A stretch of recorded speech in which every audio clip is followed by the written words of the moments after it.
नमस्कार दोस्तों, हमारे चैनल में आप सभी का स्वागत है। प्राचीन काल की बात है। एक वृद्ध माँ और उसका पुत्र रहा करते थे। वृद्ध माँ ने बड़े प्रेम से अपने पुत्र का पालन पोषण किया और समय आने पर उसका विवाह भी कर दिया। उस वृद्ध माँ का अपने पुत्र के अलावा इस संसार में कोई सहारा नहीं था। वही पुत्र मेहनत करके घर का पालन करता था। एक दिन पुत्र अपनी माँ से बोला, माँ, मुझे यहाँ कोई अच्छा रोजगार नहीं मिल रहा है। यदि आपकी आज्ञा हो तो मैं शहर जाकर काम करूं ताकि कुछ धन कमा सकूं और हमारा जीवन सुख से बीते। माँ ने कहा, बेटा, यदि तुम्हें वहाँ अच्छा काम मिलता है तो अवश्य जाओ, लेकिन जल्दी लौट आना। पुत्र शहर चला गया, परंतु उसकी पत्नी स्वभाव से बहुत कठोर थी। पुत्र के जाते ही वह अपनी सास के साथ बुरा व्यवहार करने लगी। कभी भोजन देती, कभी नहीं देती, कभी अपमान करती तो कभी भूखा ही सुला देती। वृद्ध माँ दिन प्रतिदिन कमजोर होती गई। भोजन के अभाव में उसका शरीर सूख कर कांटा बन गया, परंतु वह सब कुछ सहती रही क्योंकि उसके पास जाने के लिए कोई स्थान नहीं था। कुछ समय बाद पुत्र शहर से वापस लौटा। उसने अपनी माँ के चरण स्पर्श किए और हाल चाल पूछा। शाम को उसने अपनी पत्नी से पूछा, क्या माँ को भोजन करा दिया? पत्नी बोली, हाँ, बहुत पहले ही खिला दिया।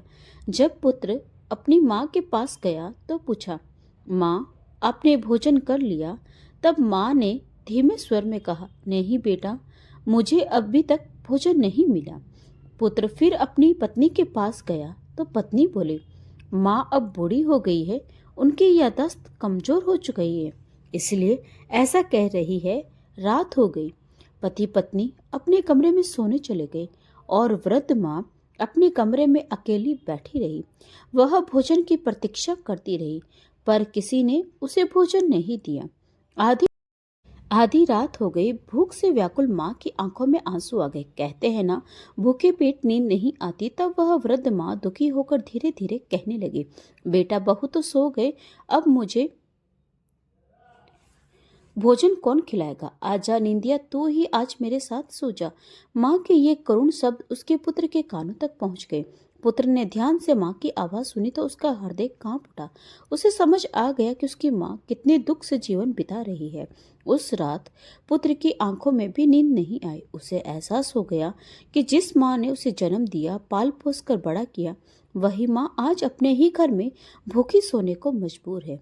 सच ही कहा गया है, माता पिता भगवान का रूप होते हैं।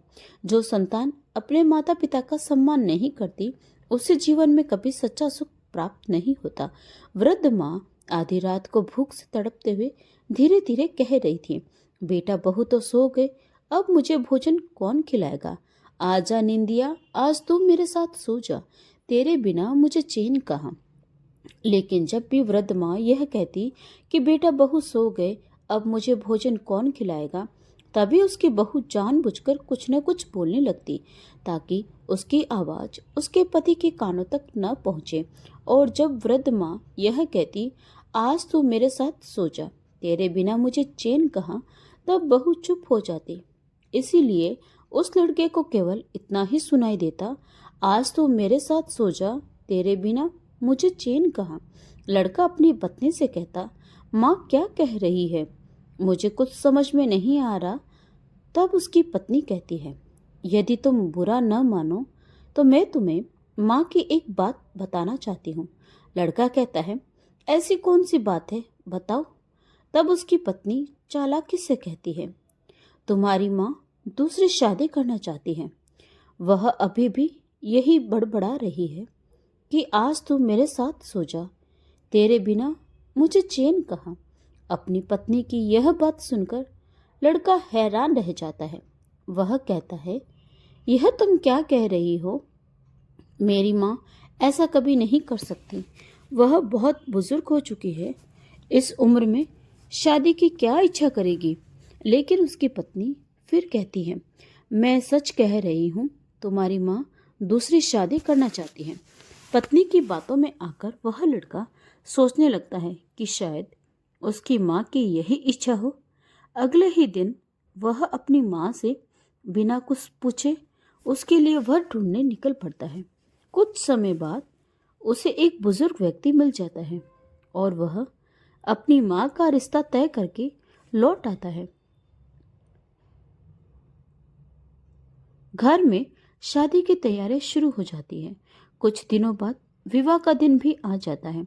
जब बारात दरवाजे पर पहुंचती है तो गांव की महिलाएं तरह तरह की बातें बनाने लगती है। वे कहती है, देखो कैसी औरत है, बुढ़ापे में शादी कर रही है, जिसके पांव शमशान की ओर बढ़ रहे हैं, वह अब विवाह रचा रही है। कुछ महिलाएं उस लड़के के पास जाकर कहती हैं, क्या सचमुच तुम्हारी माँ इस उम्र में शादी करना चाहती है? लड़का कहता है, हाँ, मेरी माँ की यही इच्छा है। तब गांव की महिलाएं सोचती हैं कि कहीं बेटा बहू कोई छल तो नहीं कर रहे, इसीलिए वह वृद्ध माँ के पास जाती है और पूछती है, माँ, क्या यह सब आपकी इच्छा से हो रहा है? वृद्ध माँ को तो अपनी शादी के बारे में कुछ पता ही नहीं था। वह सोचने लगी कि शायद उसका बेटा कोई अच्छा काम कर रहा होगा। यदि वह इनकार करेगी तो लोगों के सामने उसके बेटे की बदनामी हो जाएगी। इसीलिए वह कह देती है, मेरा बेटा जो कह रहा है बिल्कुल सही कह रहा है। यह सुनते ही महिलाएं उसे खरी खोटी सुनाने लगती है और बुरा भला कहकर वहां से चली जाती है। तब वृद्ध माँ अपनी बहू से पूछती है, यह सब क्या हो रहा है, किसकी शादी है? उसकी बहू कहती है, तुम्हारी शादी हो रही है, तुम्हें इस घर से विदा किया जा रहा है और यदि तुमने मना किया तो तुम्हारा बेटा आत्महत्या कर लेगा। यह उसी का फैसला है। यह सुनते ही वृद्ध माँ के पैरों तले जमीन खिसक जाती है। वह न तो रो सकती थी और ना ही मना कर सकती थी, क्योंकि उसे अपने पुत्र की जान की चिंता सताने लगती है।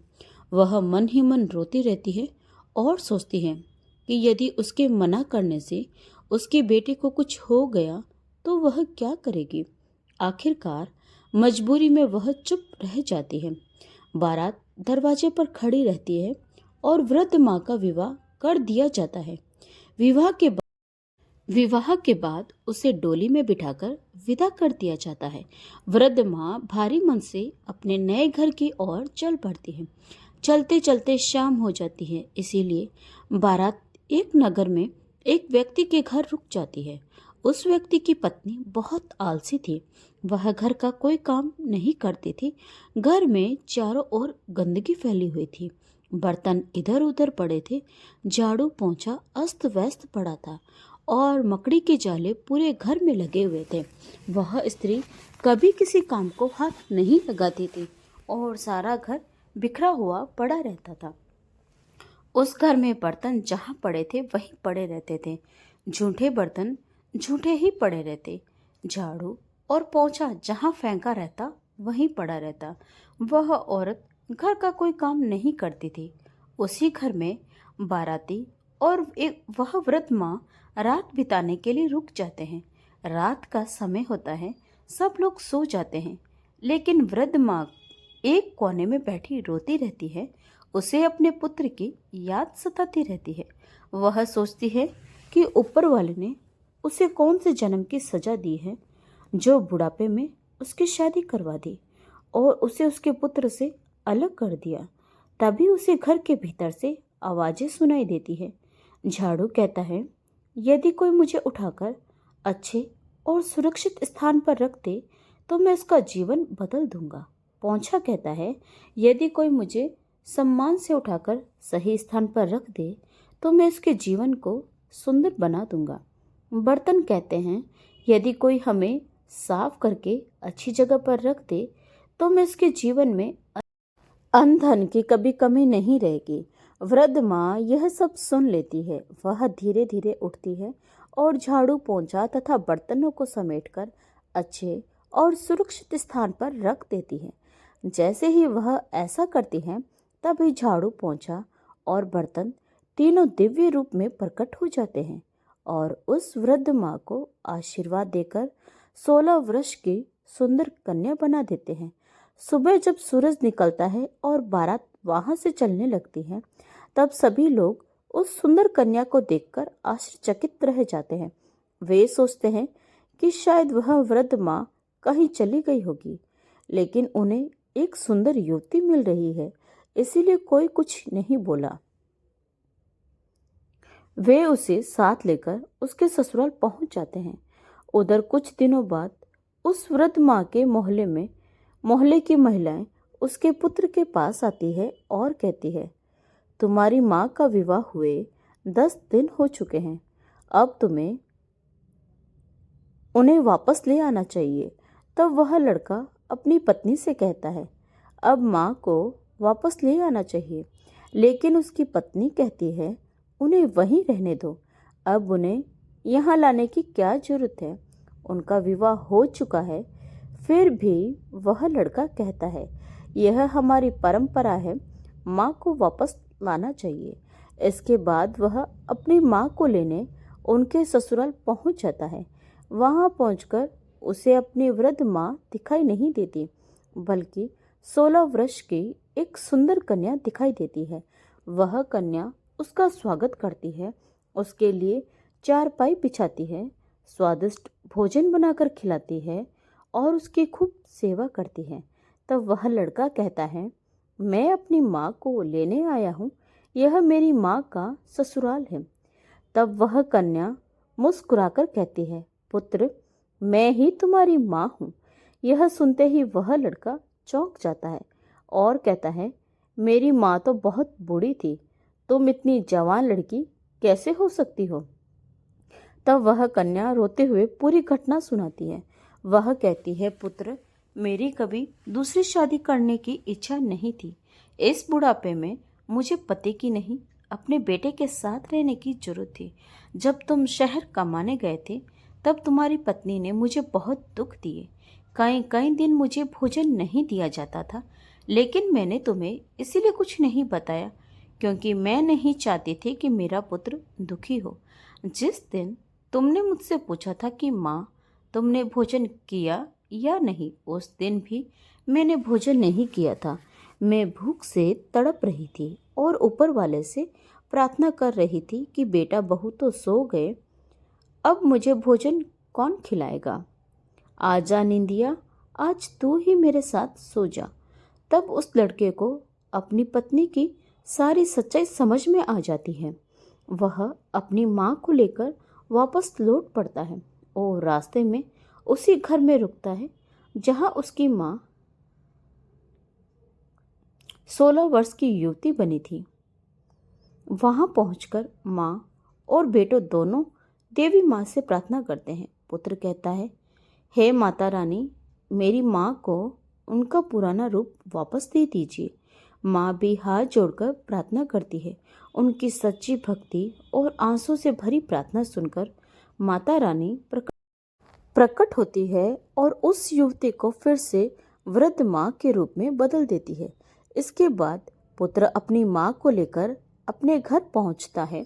जैसे ही उसकी पत्नी अपनी सास को वापस देखती है, वह जल भून जाती है और कहती है, इन्हें फिर से क्यों लेकर आए हो, इन्हें वापस भेज दो। तब वह लड़का क्रोधित होकर कहता है, इज्जत खराब करने वाली मेरी माँ नहीं बल्कि तुम हो। यह सारा षड्यंत्र तुम्हारा रचा हुआ था। वह अपनी पत्नी से कहता है, आज के बाद हमारा साथ यहीं तक था। यह सुनकर उसकी पत्नी अपनी सास और पति के चरणों में गिर जा पड़ती है और रो रो कर क्षमा मांगने लगती है। तब वह वृद्ध माँ अपने बेटे से कहती है, बेटा, इसे क्षमा कर दो, यह मेरी बेटी समान है, तुम दोनों ही मेरे जिगर के टुकड़े हो। इतना कहकर वह अपनी बहू और बेटे दोनों को गले लगा लेती है। बहू को भी अपनी गलती का एहसास हो जाता है और वह मन ही मन बहुत पछताती है। इसके बाद वह अपनी सास को दिल से सेवा करने लगती है। माता रानी की कृपा से उनका घर फिर से सुख, शांति और प्रेम से भर जाता है। इस कहानी से हमें यही शिक्षा मिलती है कि माता पिता भगवान का रूप होते हैं। उनके चरणों में ही सच्चा स्वर्ग बसता है। जो संतान अपने माता पिता का आदर करती है और उनकी सेवा करती है उसके जीवन में हमेशा सुख और समृद्धि बनी रहती है। इसीलिए हमें कभी भी अपने माता पिता का दिल नहीं दुखाना चाहिए और जितना हो सके उनकी सेवा करनी चाहिए। यही सबसे बड़ा धर्म और सबसे बड़ा पुण्य है। तो दोस्तों, हमारी आज की कहानी कैसी लगी? अगर कहानी अच्छी लगी हो तो प्लीज़ वीडियो को लाइक, शेयर और सब्सक्राइब जरूर करें। तो मिलते हैं एक और नई कहानी के साथ। तब तक के लिए आपका बहुत बहुत धन्यवाद।